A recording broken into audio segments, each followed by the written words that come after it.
Direttore, ben ritrovato. Vorrei parlare un po' di inchieste che ci sono in giro. Ad esempio, Sala, sindaco di Milano, ex supercommissario di Expo, è indagato per la vicenda dell'acquisto delle piante per Expo. Insomma, come leggi questa vicenda che mette in cattiva luce agli occhi di un'opinione pubblica non informata, perché comunque l'essere indagato non significa essere colpevole, poi ci sono i vari gradi di giudizio, ma come giudichi tu questa vicenda che riguarda il sindaco di Milano Giuseppe Sala? Ma guarda, Giuseppe Sala ha curato personalmente l'Expo e naturalmente tutti quanti hanno riconosciuto che si è trattato di un successo, quindi nonostante i tempi stretti, nonostante le polemiche, nonostante le difficoltà, Expo è andato in porto in modo egregio, quindi io non vedo nessun motivo per dare addosso a Sala. Se poi ha commesso qualche abuso, diciamo così che si giustifica col fatto che quando devi osservare delle scadenze non hai tempo per ottemperare a tutte le menate burocratiche che questo paese si è inventato per rompere i coglioni alla gente e a chi vuole lavorare. Questo bisogna dirlo, però io non conosco nei dettagli le accuse che vengono rivolte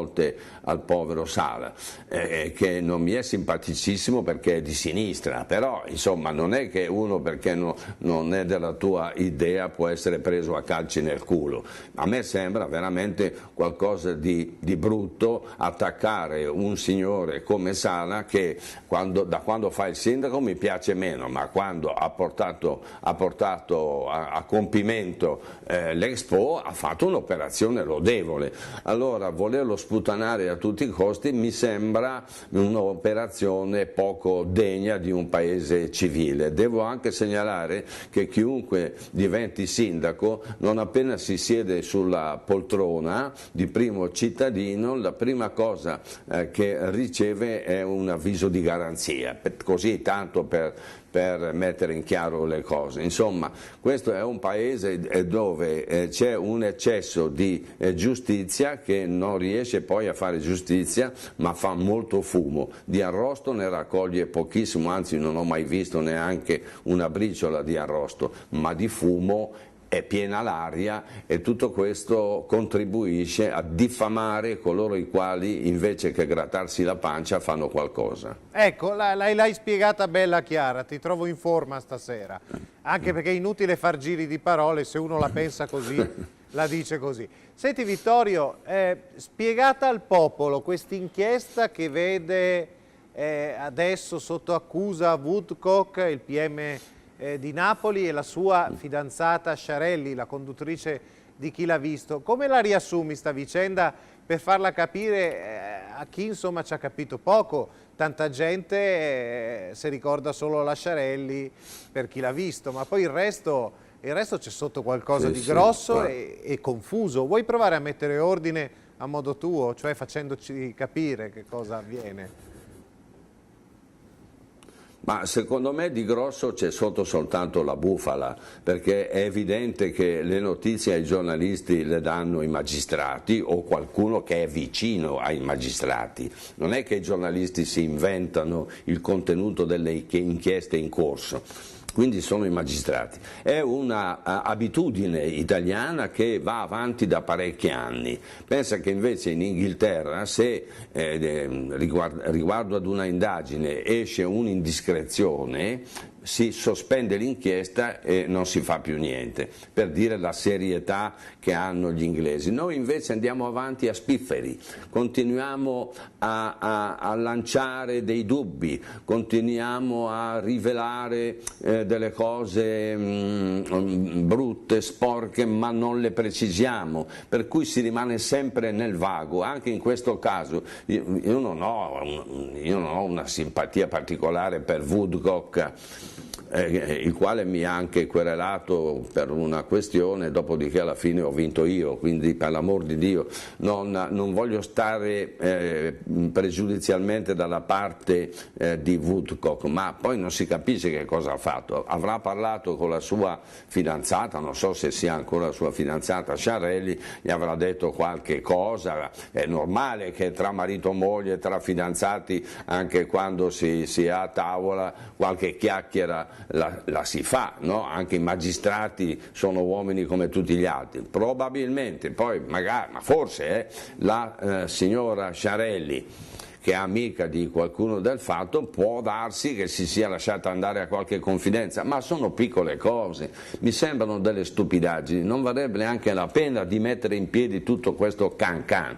Certo, se c'è stato un abuso, una scorrettezza va perseguita, ma non trasformiamo una mosca in un elefante, per favore, questo veramente mi infastidisce, ma diciamo che tutti i giornali, incluso il mio, contribuiscono a montare la panna, dovremmo smetterla, quindi faccio anche il mea culpa e invito i colleghi a piantarla, di farsi del male reciprocamente, tanto più che poi abbiamo alla fine un ordine dei giornalisti che è punitivo nei confronti di quelli che stanno antipatici ed è assolutamente generoso con gli amici degli amici. Senti, però sullo sfondo c'è Renzi. Renzi anche lui, insomma, oggetto sfiorato per via familiare, peraltro da varie inchieste. Cioè, cosa gli stanno facendo a Renzi? A parte il culo i compagni di partito. Diciamo che lui non mi sembra... Sì, io non credo che sia Renzi personalmente accusato di qualcosa sfiorato, che non sia politico. Semmai sono i suoi parenti, sì, però anche se noi diciamo uno è sfiorato dallo scandalo, cioè o sono nello scandalo o non sono nello scandalo, essere sfiorati, insomma, mi sembra un termine non aderente alla realtà. La verità è che Renzi ha rotto le balle ai suoi compagni perché è entrato come un elefante in una cristalleria e ha cominciato a rottamare qui, rottamare là, ha messo in un cantuccio gente come Bersani, come D'Alema, che invece doveva tenersela buona, dargli un contentino, neutralizzarli, metterli buoni, invece ha creato un clima talmente di antipatia, di odio addirittura nel proprio partito che non ha potuto che riverberarsi su tutta la vita politica italiana. Ormai la politica italiana è diventata come quei salon dei film western dove ci sono delle scazzottature pazzesche, ogni tanto vola anche qualche proiettile che parte dalle Colt, ma mentre assisti a questa rissa tu non capisci chi vince, chi perde, chi le prende, chi le dà, è un gran casino. Ecco, è diventato così la nostra politica, per cui anche Renzi, che è stato uno dei fautori di questo clima, adesso ne paga le conseguenze anche sotto il profilo elettorale, come abbiamo detto all'inizio di questa nostra conversazione. Ma io sinceramente non vedo, cioè non è accusato di aver rubato Renzi o di aver commesso chissà che cosa. Purtroppo ha dei parenti, ma ciascuno di noi ha dei parenti, ma i parenti non li scegli, ma te li trovi fra le balle dalla nascita, no? Se io ho il papà cretino, per esempio, il mio è morto, quindi poveretto non era in grado di fare niente, però se hai il papà cretino la colpa è del papà, non mia. Io credo che le cose stiano così, quindi si è esagerato con Renzi perché Renzi stesso ha esagerato a propria volta.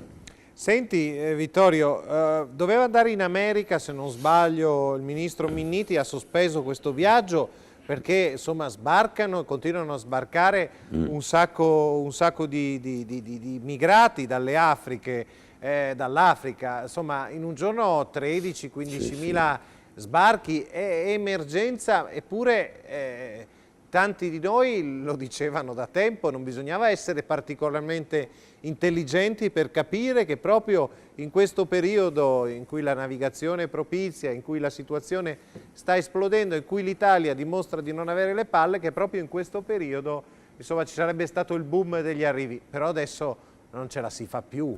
Cosa può succedere? Infatti hai ragione, perché il boom è in corso e non accenna a diminuire. Ne sono arrivati anche 13.000 al giorno, che sono una quantità enorme. Vedi, purtroppo il nostro governo, il nostro Parlamento, essendo preoccupato di tutto meno che di amministrare decentemente la cosa pubblica, che cosa fa? Fa delle leggi, per esempio lo ius soli, che poi vuol dire dare la cittadinanza, no? Perché usiamo sempre dei termini o inglesi o latini, così la gente non capisce un tubo e lascia perdere, non approfondisce. Comunque noi ci preoccupiamo della cittadinanza e non ci preoccupiamo di disciplinare l'immigrazione, che è il vero problema. Noi dovremmo combattere questa immigrazione selvaggia, incontrollata, che produce tanti disastri nel nostro paese e comporta delle spese enormi. No, noi di questo non ci preoccupiamo, ci preoccupiamo dello ius soli, ce ne fottiamo della legittima difesa, però ci appassioniamo allo ius soli. Siamo di fronte a manifestazioni di una tale imbecillità che diventa persino difficile commentarla. Io quando qualche nostro politico va all'estero, sì, non mi dispiaccio quando ritornano. Ah sì, perché poi tornano e sembrano non aver imparato la lezione che vanno magari a cercare di trovare, no? Tornano e continuano come prima, come sullo ius soli. Ma scusa, tutti i paesi, certo. No, ma dico, tutti i paesi europei ormai hanno bloccato le frontiere, hanno disciplinato l'immigrazione, non si fanno più sorprendere dalle ondate degli arrivi. I soli cretini che continuano imperterriti ad accogliere tutti senza selezionare, senza fare nulla, siamo noi italiani. Ora io dico benissimo, andiamo a salvarli in mare, non bisogna lasciar morire la gente, però lasciamoli almeno partire, invece noi andiamo a prenderli direttamente al porto di partenza, quindi vuol dire che noi speculiamo, c'è chi specula persino sulla immigrazione, ma questo è evidente, è palese, l'hanno capito tutti, persino quelli del mio paese che hanno i gozzi, capisci? E allora io mi domando, ma per quale motivo non riusciamo ad avere una autorità che pone fine agli sbarchi in Italia? Dopo averli salvati in mare, vanno portati in qualsiasi porto d'Europa tranne che nel nostro. Questa è la verità, Direttore, perché altrimenti chi subisce le conseguenze siamo soltanto noi. Direttore, una domanda, ce l'hai ancora una decina di minuti, così arriviamo alle 23, soprattutto visto che è così tardi stasera, sì. Hai già cenato o sei digiuno? E non ti vorrei lasciare digiuno. No, per il momento non ho cenato, no, però ho bevuto qualcosa, quindi sto già meglio. Un paio di bicchieri di vino li ho già tracannati. Ecco, questo abbiamo in comune. Mi tengono su, poi più tardi mangerò qualcosa. Questo abbiamo in comune tra veneti e bergamaschi. Tu sei veneto, infatti siamo fatti così. Va bene. Noi siamo lucidi soltanto quando beviamo qualcosa. Ma poi ci dicono che non dobbiamo bere, ma poi... Stiamo scherzando, È ovvio, siamo perfettamente sobri e lucidi. Ma se uno ha sete cosa...